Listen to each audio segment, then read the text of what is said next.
Alright, let's look at scientific notation and how to use the metric prefixes. Let's first look at the number 0.1. When we look at 0.1, we say this in a specific way. We say that it's 1/10. If we were to write that, 0.1 would be 1 over 10 for 1/10, and there's an understood 1 as an exponent in the denominator of that fraction. Now, 1/10, whenever you have an exponent in the denominator, you want to move it up top, you change the sign. So 10 to the 1 becomes 10 to the negative 1. So rewriting this would be 10 to the negative 1. You can also write this in scientific notation as 1 times 10 to the negative 1 because you can multiply anything times 1 and it doesn't change the value. Let's look at an example of a tenth. If you look at a meter stick, that is 1/10 of a meter, that distance. And 10 to the negative 1 is deci, so this would be a decimeter. So 1/10 of a meter is a decimeter. 1/10 of a meter is a decimeter. Let's look at it in how you would analyze it for metric conversions. If you had 1 meter, that's equal to 10 decimeters. But 1 decimeter would be a tenth of a meter. Okay, so the negative 1 comes from it being a portion of a meter. Now let's look at the next number, 0.01. We'll move the number over.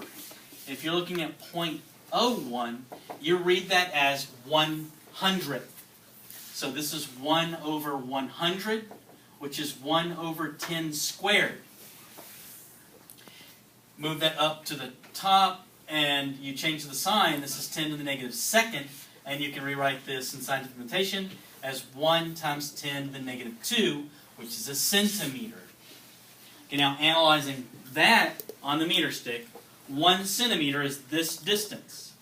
There are 100 centimeters in 1 meter.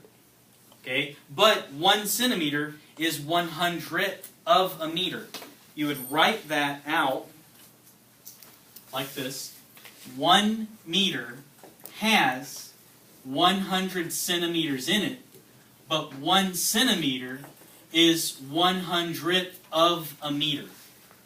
Okay, and we're going to write this in a slightly different way. Whenever we convert from one unit to another, we will put, if we're trying to divide by meters and cancel meters, you'll have 10 to the second centimeters up top and meters at the bottom. But if you're trying to cancel centimeters, you would put centimeters at the bottom and meters up top. 1 meter has 100 centimeters in it. Okay, now let's look at 0.001. 0.001. That's 1,000.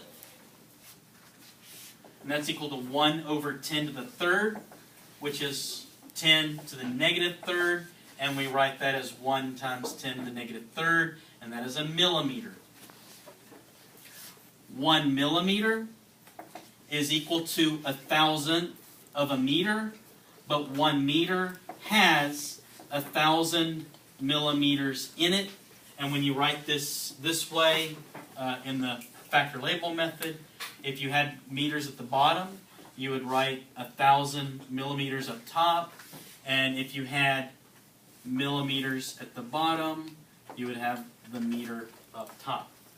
Now let's look at one more thing, and then we'll go to the next video. We have this special exponent here, 10 to the 0 power. We've looked at 10 to the negative 1, 10 to the negative 2, and 10 to the negative 3, deci, centi, milli. Now let's look at 10 to the 0. Whenever they were looking around for patterns, we know that 10 to the third divided by 10 to the second is equal to 1,000 divided by 100. And we know what that answer is. 100 will go into 1,000 10 times. There's an understood 1 there. So 10 to the third divided by 10 to the second is 10 to the first. Mathematicians notice that if you subtract the exponents, 10 to the 3 minus 2, you get 10 to the first power. And that would work out for any exponent. When you divide powers of 10, you subtract the exponents.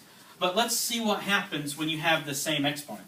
If you have 10 to the third divided by 10 to the third, that's equal to 1,000 divided by 1,000. We know that answer has to be equal to 1. But in your division rule for exponents, 10 to the 3 minus 3 is equal to 10 to the 0. But we know that any number divided by itself has to be equal to 1. So 10 to the 3 minus 3, which is 10 to the 0 power, that has to be equal to 1. So 10 to the 0 must equal 1.